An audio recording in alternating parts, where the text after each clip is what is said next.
Hola a todos, esta es la clase de termodinámica y teoría cinética de la licenciatura en biofísica del Instituto de Física de la Universidad Autónoma de San Luis Potosí. Continuamos estudiando el capítulo 5 de nuestro libro base sobre aplicaciones clásicas de la termodinámica irreversible. En esta sesión vamos a estudiar la hidrodinámica, la conducción de calor y la conducción eléctrica. El contenido de nuestra sesión, que es la sesión 14, es hidrodinámica de fluidos viscosos, conducción de calor, resistencia eléctrica y la ley de Ohm. El objetivo de nuestra clase es que estudiaremos la aplicación de la termodinámica reversible a la hidrodinámica de fluidos viscosos, la conducción de calor y la electricidad. El mensaje principal que quiero que lleven a casa es que la termodinámica irreversible es capaz de describir de manera adecuada varios procesos de transporte.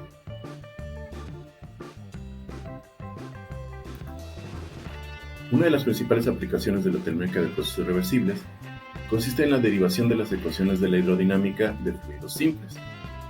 La importancia de este ejemplo reside en el hecho de que las ecuaciones que ya se mencionaron son ampliamente aceptadas y usadas en una enorme variedad de problemas físicos de interés, que van desde el flujo de fluidos en canales con distintas geometrías y condiciones de frontera, hasta problemas de microfluídica en los que las fluctuaciones a menudo desempeñan un papel relevante. Mostrar que ellas son una consecuencia de los principios generales presentados de capítulos anteriores constituye una prueba de peso sobre la validez y el alcance de la termodinámica reversible lineal. En particular, en esta sección se deducirán las ecuaciones que describen la evolución del estado de un fluido simple isotrópico de una componente. En este caso, la ecuación de balance de masa se encuentra dada por 4.24, mientras que la ecuación de conservación del ímpetu en 4.43, ecuaciones que se presentaron en la sesión 10 y 11 de nuestro curso. Esto en presencia de un campo externo. Se reduce a la ecuación 5.43, donde F es la fuerza externa por unidad de masa y P representa el tensor de presiones del fluido, que está definido por la relación 5.44, donde P, función de R y T, es el campo escalar de presiones. Pi mayúscula de R y T representa los esfuerzos normales viscosos, y pi 0 mayúscula de R y T los esfuerzos viscosos cortantes. Las ecuaciones 4.54 y 4.65 de las sesiones 10 y 11 son estas.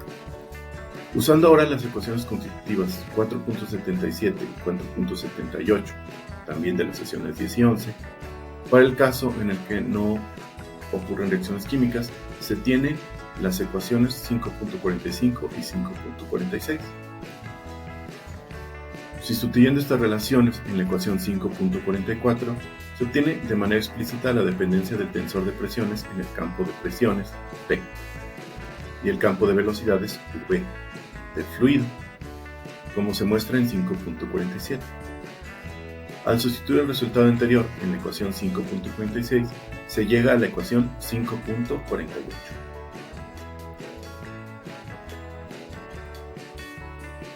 Para expresar la ecuación 5.48 de una manera más familiar, conviene escribir los coeficientes de Onsager, L, VB y L en términos de los coeficientes de transporte que, en este caso, son los coeficientes de viscosidad volumétrica eta, C, y viscosidad dinámica cortante, eta, es decir, las expresiones 5.49.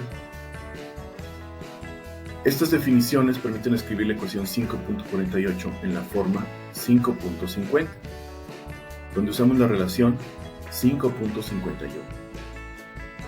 Desarrollando el término divergencia del gradiente de B sub su índice T, se llega finalmente a la conocida ecuación de Navier-Stokes, es decir, la ecuación 5.52. La descripción completa del fluido debe considerar además la ecuación de balance de la energía interna. Siguiendo un procedimiento similar y suponiendo asimismo que la temperatura del fluido no es homogénea, puede obtenerse la ecuación para el balance de energía, es decir, la ecuación 5.53, donde en esta ocasión se usó la relación lineal 4.75 de sesiones anteriores, que existe entre el gradiente de temperatura y el flujo de calor J subíndice Q, que es igual a menos lambda por el gradiente de T.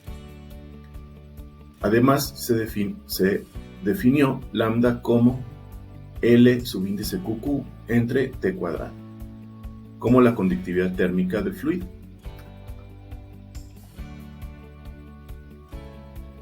En resumen, usando la ecuación de balance para la entropía, se ha formado la relación lineal entre el tensor de esfuerzos viscosos y el gradiente del campo de velocidades, es decir, las ecuaciones 5.45 y 5.46. En los textos convencionales de la hidrodinámica, esta relación se conoce como relación constitutiva del fluido. Además, de la ecuación de balance para la entropía se obtiene la ecuación constitutiva para el flujo de calor. Las relaciones constitutivas anteriores conducen, finalmente, a las ecuaciones de balance para la masa, el ímpetu y la energía interna que se enumeran a continuación.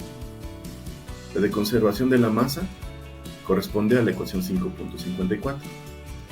La de balance de ímpetu o de momentum corresponde a la ecuación 5.55.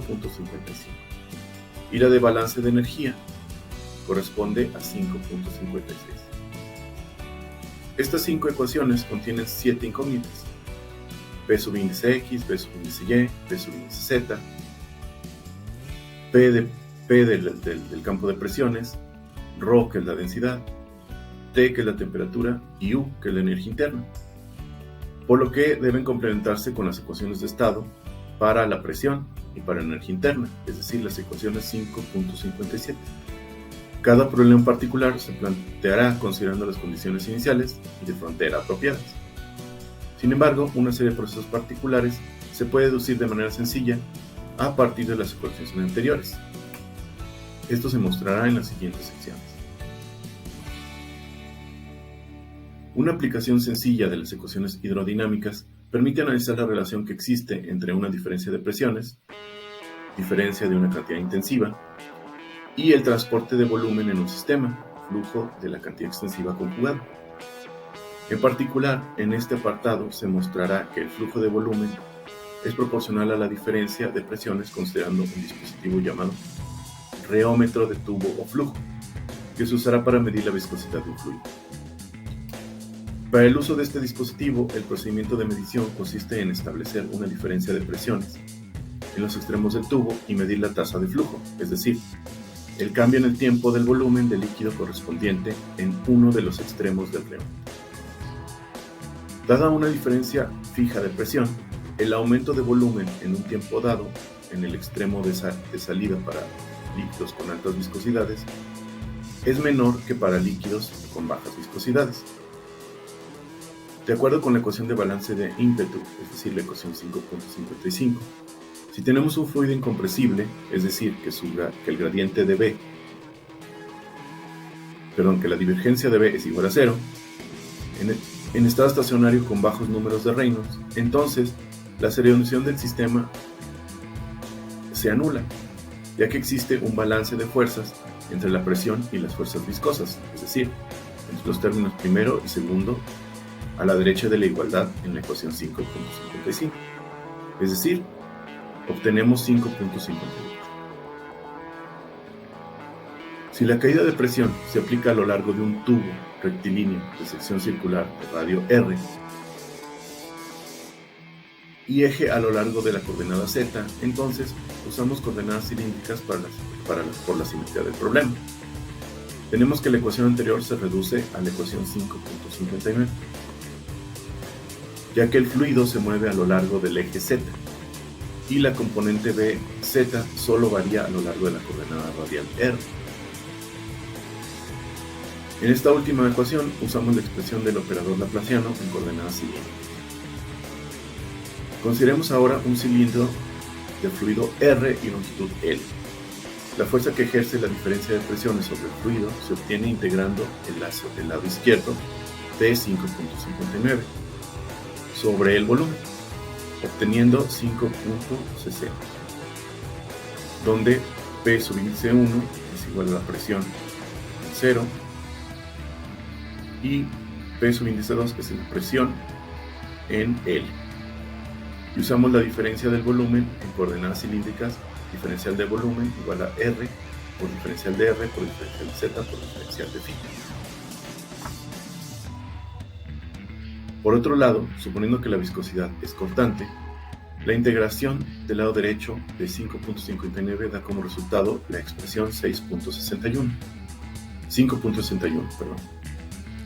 Igualando las fuerzas se obtiene la ecuación para la velocidad como función del radio, es decir, la ecuación 5.62. Integrando la expresión anterior en el intervalo R entre 0 y R y la velocidad en el intervalo entre V en 0 y V en R, teniendo en cuenta que las velocidades deben ser 0 en R mayúscula, tenemos entonces que obtenemos la ecuación 5.63, la cual es el perfil de velocidad del flujo de Pusseville. Conforme transcurre el tiempo en el experimento, una cierta cantidad de volumen fluye de un extremo al otro. El cambio total del volumen del fluido es un extremo por unidad de tiempo y se puede calcular integrando la ecuación 5.63 sobre el radio del intervalo R entre 0 y R mayúscula, obteniendo la ecuación 5.64. Tenemos entonces que el cambio del volumen en el tiempo está dado por la ecuación 5.65. Ahora, despejando eta en términos de flujo, recuperamos la llamada relación de Pusseville, que es la ecuación 5.66, comúnmente usada para determinar la viscosidad en el reómetro de tubo. Notemos ahora que la relación de Pusseville tiene la siguiente interpretación. Si definimos el flujo volumétrico como en la expresión 5.67, entonces a partir de 5.65 obtenemos la sencilla relación 5.68, donde kappa su índice P es igual a pi por R mayúscula a la cuarta entre 8 eta L, y es el coeficiente fenomenológico. Como adelantamos al inicio de este apartado, el flujo de volumen es proporcional a la diferencia de presiones en los extremos del tubo. Es conveniente enfatizar que aunque en este caso existe una relación lineal entre el flujo y la fuerza termodinámica, conjugados a nivel global y no solamente a nivel local. En situaciones más generales esto no puede ser cierto, ya que la superposición de fuerzas lineales locales no garantiza un efecto global lineal. La reducción al caso de conducción de calor se realiza suponiendo que en el medio no hay flujos de gradientes de presión o de esfuerzos. Como consecuencia, la velocidad es igual a 0 y la presión es igual a una constante. Usando la relación de la capacidad calorífica a volumen constante, CB, la definición que está en la ecuación 5.69, se tiene que el diferencial de U, es decir, de la energía interna, es igual a CB por dt, como se muestra en 5.70. Si suponemos que la capacidad calorífica es constante, como ocurre por ejemplo en un gas ideal, la ecuación 5.56 lleva el resultado 5.71. Describiendo los coeficientes y definiendo a la difusividad térmica kappa como 5.72, se llega finalmente a la ecuación de conducción de calor, es decir, la ecuación 5.73. Si la conducción de calor se realiza en un medio no isótropo, es decir, que no tiene simetría en todas las direcciones, entonces la conductividad térmica es un tensor, lambda, que es igual a lambda por I, J, es decir, es una matriz de dos componentes, de componentes IJ, que varían de 1 a 2 y 3, etc.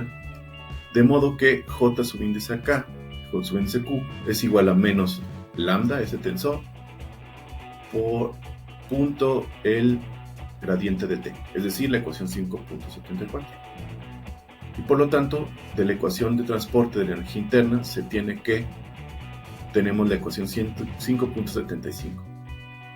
Como en el caso de la difusión, es ilustrativo enfatizar que, en este caso, la producción de entropía es de la forma 5.76, que por supuesto debe satisfacer por sí sola la segunda ley de la termodinámica, de manera que sigma su índice Q debe ser mayor o igual que 0.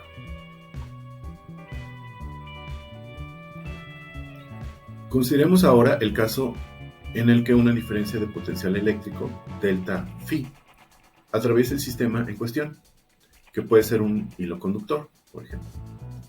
Como consecuencia de esto, el sistema está atravesado por un campo eléctrico E igual a menos gradiente de phi, que a su vez producirá una corriente de cargas eléctricas, típicamente electrones, cuya densidad por unidad de área es I minúscula vector. En este caso, el ritmo de producción de entropía del sistema está dado por la relación 5.77. La ecuación 5.77 permite postular la ley fenomenológica lineal para corrientes y fuerzas, que sería la expresión 5.78, donde L subíndice EE es el coeficiente de Onsager correspondiente. Esta expresión es equivalente a la famosa ley de Ohm. Para mostrar esto, conviene encontrar la relación entre los coeficientes fenomenológicos LEE y la resistencia eléctrica R. Al efecto, consideramos que el voltaje V está definido por la expresión 5.79, donde L es la longitud del conductor.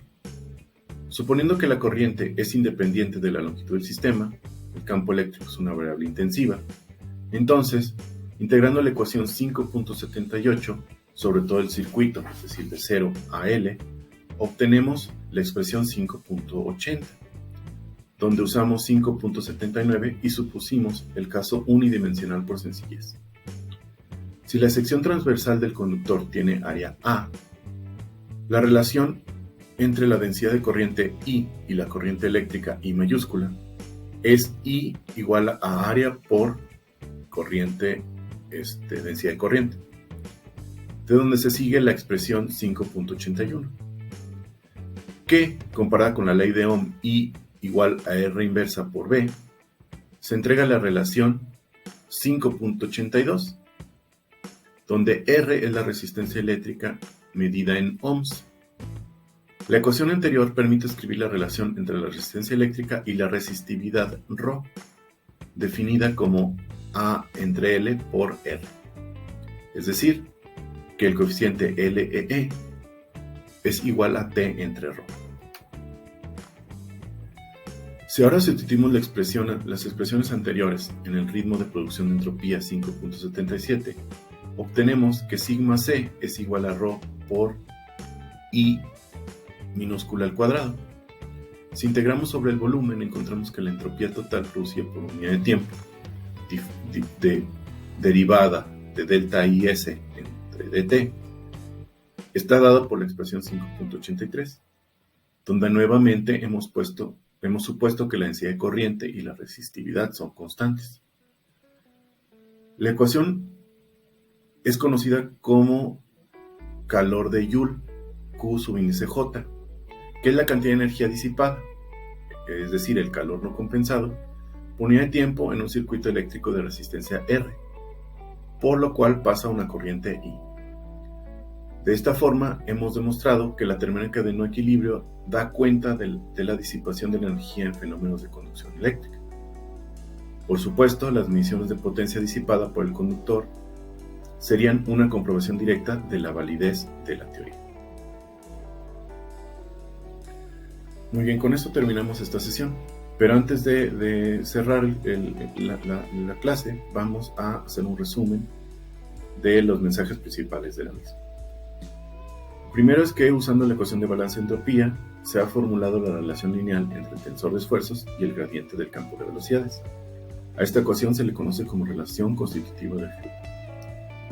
A partir de la termodinámica irreversible, se pueden obtener las ecuaciones empíricas de conducción de calor. Y que la termodinámica de no equilibrio da cuenta de la disipación de energía en los fenómenos de conducción eléctrica.